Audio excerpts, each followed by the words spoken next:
You don't need a lot of team members to run a profitable property management business in today's market. A lot of property managers are using this one metric that's actually giving them a lot of constraint in the business, which is one person can only manage anywhere between 50 to 70 doors. For condos, maybe you can go up to 120, 150 doors. While that industry standard might be true a decade ago, it's actually no longer true anymore in today's market. If you're still using that KPI for your overall company performance, your company is probably not profitable. My name is Ping. I run a property management business since 2016. We have over 800 units with only 3 employees only. And this is why I made a commitment to use automation, process, workflow, and AI to really dedicate into this whole process so that we don't have to increase the overhead as we scale up the door counts. So in this video, I'm going to break down 4 things I learned throughout this whole process so that you can stay profitable running a property management business. Number 1, if you really look at the growth of your property management operation in the past, and as you're scaling up, boom, you need to do another hire, which will chew up some of the expenses or margin that you have created for yourself. And this is one thing that I experienced very early on back in 2016 to 2018, is that every time that I were growing our portfolio or taking more clients away from, let's say, a specific property management company, the very first thing that we encounter is that there's so much onboarding, there's so much admin work that needs to be done, there's so much inspection. And after inspection, typically, guess what? There's more work that we need to schedule. And manpower is just always an issue that tied up with this business. And by adding more people, more payroll, more management, all of a sudden, this entire business just doesn't feel like it's profitable anymore. So one of the things I realized very early on is that as you're scaling, number 1, you're getting or you're onboarding more and more problems that requires manpower. So as we're onboarding a portfolio, a lot of times we have to kind of pace it a little bit in order for us to not have to increase the overhead. So the next question in doing this whole process is like, how do we actually bring the data into our system without overwhelming our staff? So this is the time where we started really looking to minimizing all the admin work. Initially, the solution is to just outsource it to another VA, virtual assistant, and have them actually do the importing, exporting, all that stuff, and try to really keep the work minimal in our local office. And very soon we realized that a lot of these admin tasks, importing, exporting, which we also found out that a lot of data shouldn't be handled by human beings. It should just be one click with a proper workflow with a Zapier integration, NANT, that type of automation to really just get the data organized and import it right into the software. And this is basically the very first thing we noticed, is that automated documentation, the data entry and reporting for the landlords, tenants, or even vendors. This is how we can really buy back a lot of our time. So that's the very first thing we did, is that data shouldn't be handled by human. And once we have that mentality, this really creates a pretty big shift on how we operate and how we develop our process within the property management business. For example, this is one simple process that we built out for every e-transfer. So in Canada, there's an e-transfer payment method. So I'm not going to be able to get 100% of the tenants pay on Building Portal, which is our property management software. But I'm able to actually streamline the process with an email e-transfer coming into our inbox and then just get auto-populated right into our Building ledger. So this is how we're able to actually streamline a lot of things. It's just like creating workflow for every little data entry as much as possible. And by the way, another issue that I'm seeing a lot of property manager facing is to handle the invoice, right, from the vendor. So as soon as I see them handling or coordinating repairs, now they have to talk to the vendor. They need to upload the invoice up to Building or any other property management software. And then they need to kind of summarize the work and let the landlord know, let the tenants know, do the documentation. And honestly, this is where majority of the property manager's time is being spent on. In the ideal situation for me is that if I have a very high skilled team members, I want the person to, he or she, to always be upselling, so quoting, finding other things I can actually maintain or keep the property in functional as much as possible.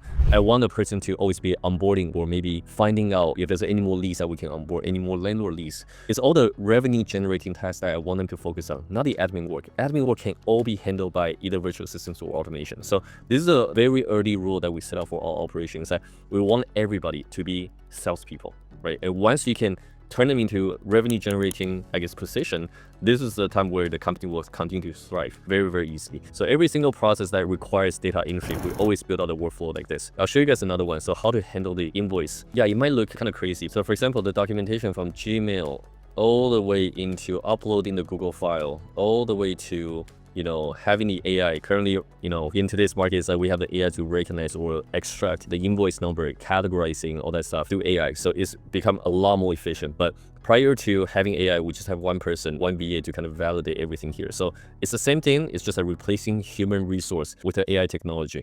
And then after that, it gets auto-populated into a Google Sheet. And then it gets marked differently in Gmail. And this is how we know the invoice has been processed and uploaded and even notify the tenants and landlords all together. And we just need to double check the work. So this will reduce that, think about it, 5 to 10 minutes per invoice, and you times that by 10, 15, 20 different invoices a day, or in some cases it would be a week. This is how the time is being spent. I'd rather that my team member, core team member, is talking to the landlords, potential leads, asking for referral, asking if there's anything that we can help or upgrade, right? And see if we can land a project management job, see if we can get another, I guess, a leasing unit. And this is how we can really generate that ROI for everybody's time, right? Core team members should never try to do a heavy admin work, in my opinion. So if you make that adjustment for yourself and really drill that idea and mindset into your core team members day-to-day, this is how they can really delegate their work down to either via automation or AI stuff in today's market. So back to what we're saying about scaling the property management business with a number of doors that you have. As you're scaling up with a workflow like this set up, every time that you have a data entry process, you're no longer going to be doing this with your hiring. You're going to do this and long time, and then you go. So this is how you can truly create a margin. So number 2 constraint is your property management software. A lot of people think about property management software is that it's a platform where they need to keep all the processing together. And that to me was something I was trying to do, and I just couldn't get to working the way that I wanted. And that's when I realized I need to start thinking out from outside the box. So Buildium, your Propertyware, Yardi, Apolio. So your PM software is not only your database, it's now your operating platform. So the moment that you started thinking that you need to keep everything all together, do the full operation within this platform, it will literally set things up for failure because there's going to be a lot of process that just doesn't make any sense. So very early on, I recognized that Buildium is just a platform to do ledgers and accounting software because that's what they're sort of specializing in the first place. They have to handle the money part really, really well in order for PM software to work. But scheduling with maintenance is never going to be their biggest priority. And that's why initially I was trying to suggest a lot of feature for them to improve their platform, make it more interactive so that we can also talk to vendors, make the reporting system a lot more friendly so that when we're communicating with the landlord, it's a lot easier. We don't have to do a lot of manual work. But waiting for them to develop features for things that we want in the operating side of things is just not possible, or it's just taking way too long. So we're not shifting the idea of only locking it as a trust account management. Okay, so we onboard the tenants, we move all the tenants. So all the data entry is still within the Buildium, but the overall company financials, we use QuickBooks to get things done. And again, all the data that needs to be drag and drop in and copy and paste, those we just get it fully automated from the get-go. And all the data that needs to be transferred, we just make sure that we always have an automation in every single step of the way so that we don't touch the admin work. And one side further is that we find that Google Calendar is so much easier to track everything, and we're already using Gmail. So Google Calendar is a natural development for us to kind of manage all the vendor stuff. And how we're coordinating with a lot of vendors is just like, we basically just develop another workflow to do that so that we don't have to touch it manually. It's all the triggers and everything's done like automatically. And honestly, this is how one person can manage 250, 300 units without feeling overwhelmed. Now you might be asking, but there's so many different contact points and so many different visits. How do one person actually manage 250, 300 units? So here's the thing. As long as you can recognize what the burnout point is, this problem can be solved very easily. And what I mean by that is that a lot of burnout points really happen because the human interaction. Because every time the maintenance request comes in here, it's not very logical only. A lot of times, or maybe even 80, 90% of the time, there's an emotional wording in there. And one of the good examples is that the lighting, for example, some of the student rentals that we manage here, the students will say, hey, the light bulb went off already. So instead of saying the light bulb went off, need a replacement or can I replace it, they will ask some stuff like, hey, now the room is very dark and I need this to be done ASAP so that I can study my exams. And if you don't come in here within 24 hours, I'm gonna do this XYZ. So these are the stuff that becomes a toxic because it's just like we're also absorbing as a property manager. At the end of the day, we're managing on behalf of the landlords. We're not the landlords ourselves. And a lot of times when we receive these type of repairs, landlords might push back for certain requests and tenants are just getting frustrated, or in some cases, tenants are just not a happy person because they feel like they pay rent. They're entitled to everything fully functional. So this is the stuff that we identify as a burnout point. And what we did is that we just need to create space. And that's why our core member is never the first point of contact. Okay, there's still point of contact, but it's just not a very first point of contact. When the message comes in here, we try to filter out all the noises. Especially with the AI stuff, you can actually set up the AI agent to